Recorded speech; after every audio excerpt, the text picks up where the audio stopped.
I'm Larry Ridley. You're tuned into the... All right, Larry, thanks. We are across the Hudson from Midtown Manhattan at MetLife Stadium in East Rutherford, New Jersey. Today, we've got a good NFC matchup on tap between the Atlanta Falcons and the New York Giants. That was Josh bad. Brown's got us teed up and ready to roll. And off we go from MetLife Stadium. Here's Eric Weems now on the return.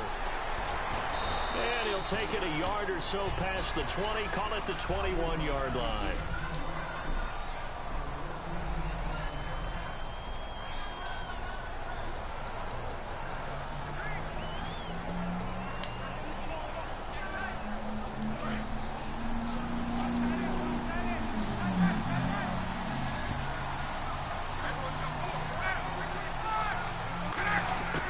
On 1st and 10, it's Ryan. And his first look is incomplete. Trying to get that in the hands of Devontae Freeman that time. And that'll bring up 2nd down.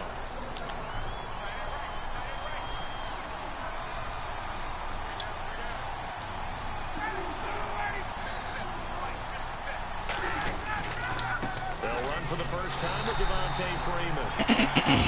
It's a loss of 2, now 3rd down. The defense won that play so fast, and I think if the running back even had time to notice if anyone was there, it was just a blink of an eye, and there was a loss on the play.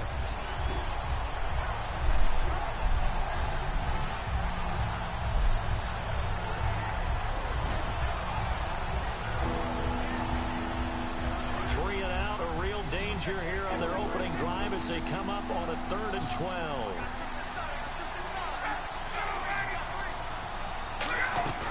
They run the play fake to Coleman. Now Ryan. And he couldn't hang on to it through the contact. Incomplete. And he's certainly not a guy that drops that football very often. Indeed, because that's a bit of a surprise. I know he's in the middle of some traffic and people, bodies all around him, but he usually has the focus to haul that one in.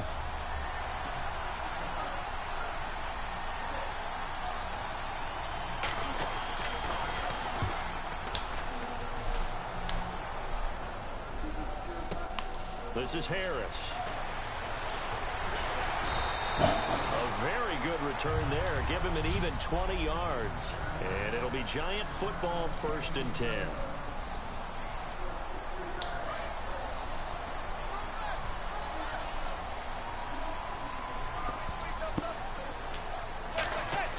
Manning now on 1st down. He couldn't quite hold it. Got hit.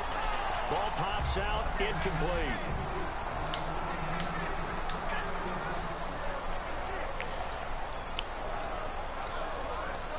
Second down following the incompletion.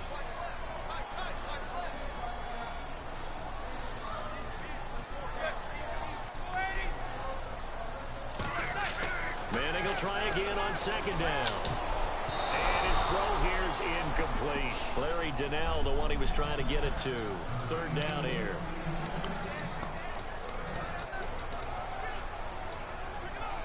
And the offense looking to pick up the first down after the 2nd down incompletion. And for the Falcons, 5 men in the secondary now on 3rd. Throwing is Manning on 3rd down. He'll rifle this one deep right side. And incomplete. A disappointing drop there defensively by the rookie. And now 4th down. One of the toughest things about playing defensive back is pattern reading, trying to figure out what they're doing. And on that one, they had the fly, just sending a guy downfield with the in route accompanied what people call a dagger route, trying to hit the guy underneath after the clear out. In this case, though, they're not able to get it done. Yeah, they said forget the underneath route. They went for the guy on the fly, but as you said, incomplete. The 3 straight incompletions, they don't care. That hasn't dissuaded them. They're going to go for it on 4.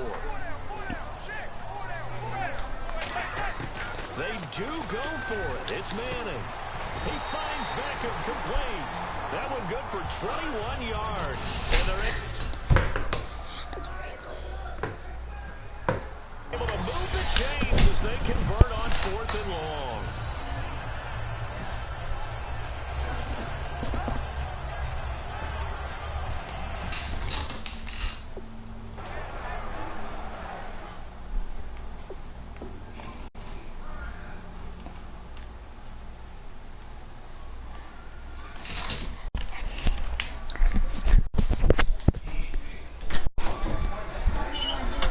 Hey, Dad. Want to see this kid? Yeah.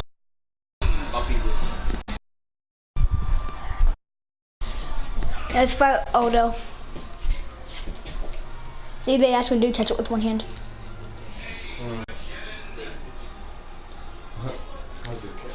Yeah. The price he held on with it.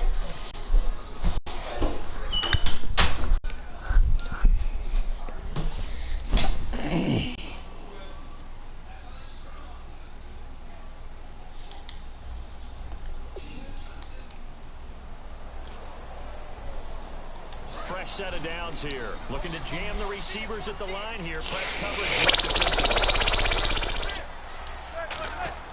Manning now on first down. And bringing it in right side here, Beckham. He got 29 yards that time. Here's a nugget, Charles, on OBJ. This year he had 101 catches. Now 288 for his first 3 years in the league. That ties him with his former LSU teammate, Jarvis Landry, for most catches for a receiver in their first 3 years in the NFL. And just think about it this way. LSU is known as a running back factory as well. So wide receivers coming into the league and doing the damage they're doing, absolutely incredible. But I do know this. OBJ will tease his former teammate and say, don't forget, we're tied. But I missed a few games my rookie year. If I played those games, I'd be way ahead of you. He had 6 points in his hands there. Couldn't hang on. Second down. We know it's not an easy job to go out and catch passes when people are trying to tackle you and knock the ball away. But the bottom line is, that's a pass he's got to have and a pass he should have caught.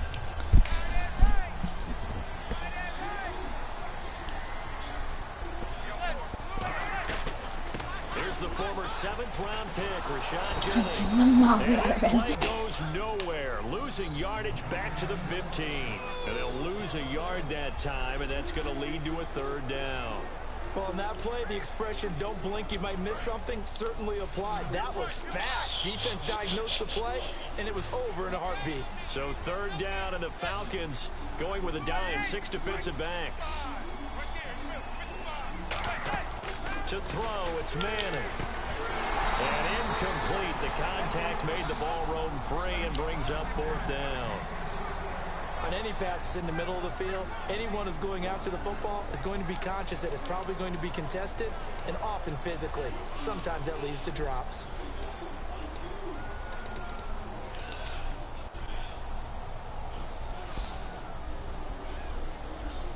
So on fourth down, the Giants will turn to Josh Brown for the field goal try. Oh, they flip it to the kicker. He looks like he's going to throw it. It's his target, the tight end, Will Tye.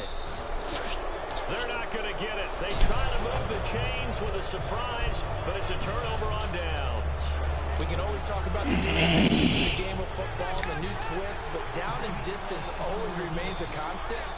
That's a long way to go to try and pick up a first down and to fake it in that situation. Yeah, you mentioned twists. That was quite a twist. I'm shocked that they went for it. They got good yardage out of it, but they needed more than that.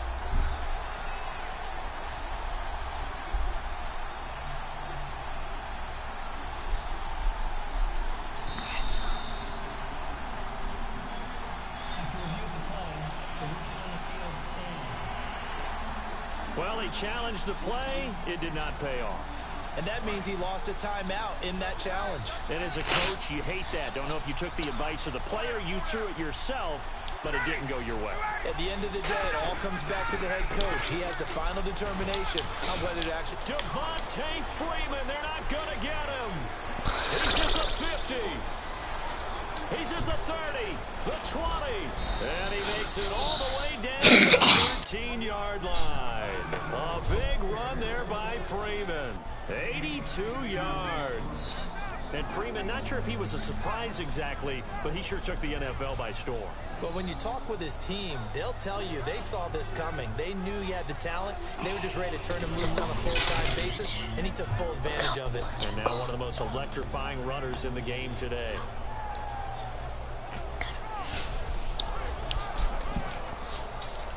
Offense comes to the line now, 1st and 10.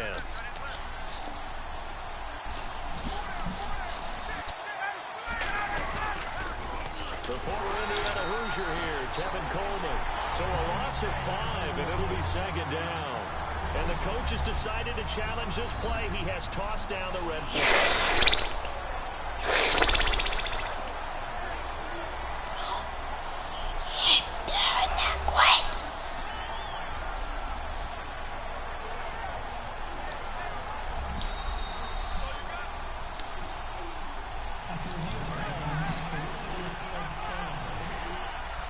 Partner, the head coach is out of challenges now for the rest of the game. I'm not too sure he wouldn't like to have a few more challenges in his pocket. And when they first started challenges in the NFL, people were wondering what's the right amount. Yeah, I'm not sure that there's a flat-out determination, but I do like where we are because I think it does leave strategy in the game, and the head coach has to make a decision about when exactly is the right time to pull the challenge flag. Off the play fake. Here's Ryan. Under pressure, and he'll go down. Back at the 26-yard line. Olivier Vernon with a big-time sack on third down. And it'll be a loss of 7. So a field goal try here on fourth down as the Falcons call on Matt Bryant. This from 42 yards out. Brandon, what I remember most about playing with guys who knew how to rush the passer, they would just tell you, just cover people for me, just long enough for me to get there. And that's exactly what happened on that play. So a good kick there, and they wrap up the drive by putting 3 on the board. And you know, let's face it, you're not always going to come away with 6. Defense in the NFL are just too good. But you've got to come away with something. And there, they get 3. The return comes from Orleans Darkwa.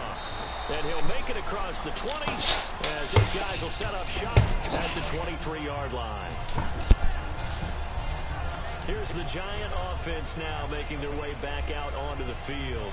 And on the last drive, they were in field goal range. They just opted not to kick it, didn't get it. How does that change the mentality this go-around? I don't think it changes much for the head coach because this is what he preaches all the time. Attack at all times in any spot on the field, and he likes touchdowns, not field goals. Now, your field goal kicker, you've got to make sure you nurse him through and say, okay, don't worry about it. When we need you, you've got to be ready to go. And the team, of course, loves to see points on the board. So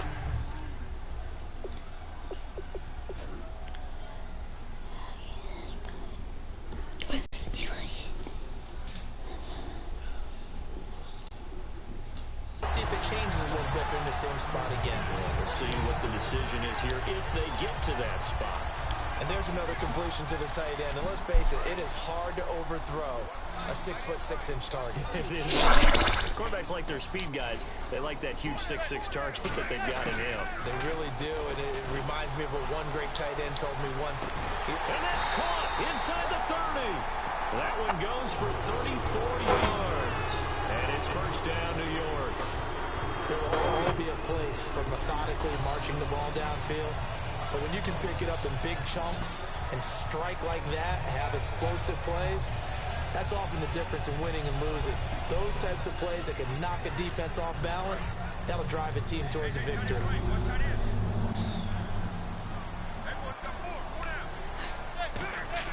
Throwing on first down is Manning. And that's going to be incomplete. The Pro Bowler Odell Beckham, the intended receiver. That'll bring up second down. All defenders get tired of hearing about their lack of hands and why they're playing defense instead of offense. But in this situation, it was the hands that made the play. Batting the ball away on an attempted touchdown pass. Excellent job. Way to knock it down. Looks like the defense in press coverage here. Let's get at this. Manning again here on 2nd and 10. Gonna throw deep, and he's got his man. Touchdown, Giants. Odell Beckham, 25 yards for the touchdown. And the Giants are going to take a first quarter lead. And when a Hail Mary is completed for a touchdown pass like that, I think any defensive coordinator just puts their face right into their hands.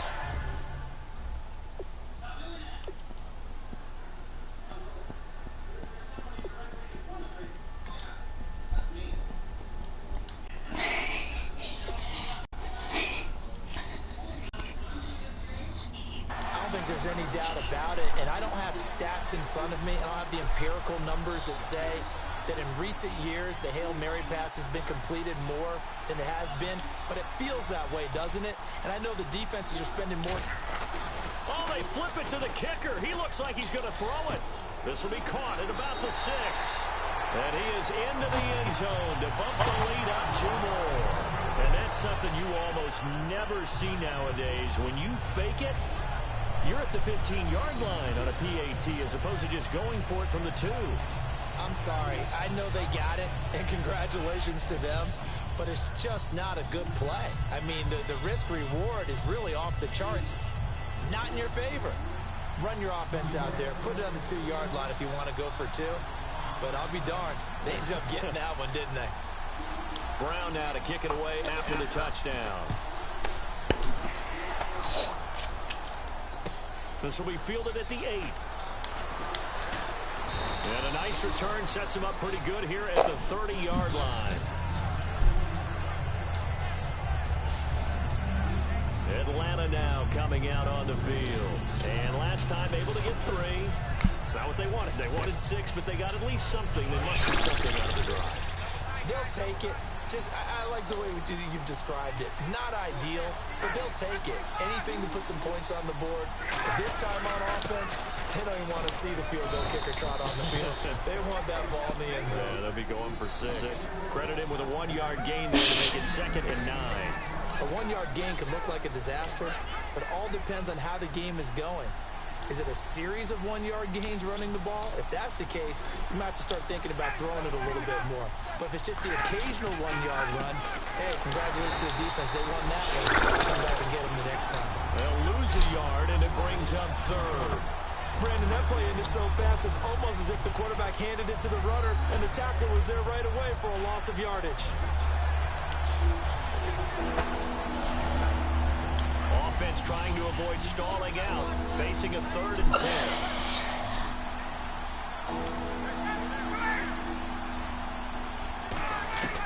On 3rd down, Ryan. He's got time. And the giant rush gets home as down he goes.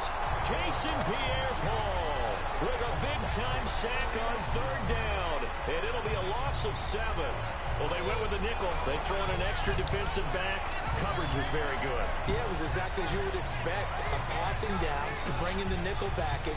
Just as you described, the coverage was excellent and allowed one of their linemen to end up getting to the quarterback.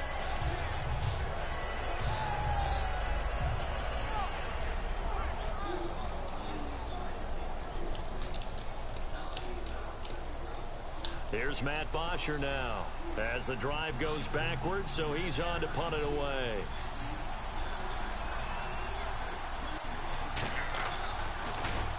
He gets this one away, and boy, it's another boomer. And wow, fortunately, he was able to get it back, but it's left his guys in a bit of a hole here. They're backed up deep to start this drive. I know there's no magnet in the ball, but sometimes for the punt returner, after such a scramble, it sort of feels that way, doesn't it? He has it, he loses it, somehow the ball finds its way back to him. Atoned for his sin, and you know he's taking a deep sigh of relief right now. And it's incomplete. Boy, he doesn't drop many like that one. 2nd down.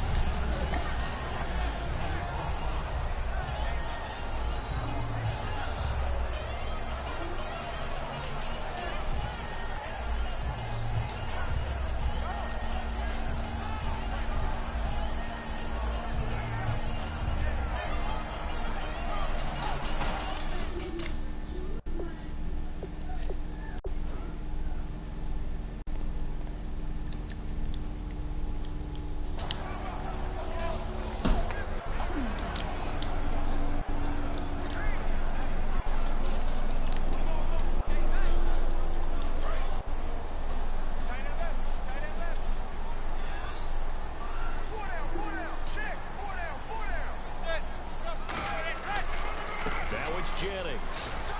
Up past the 25 to the 26, a gain of 5. And that looked like some...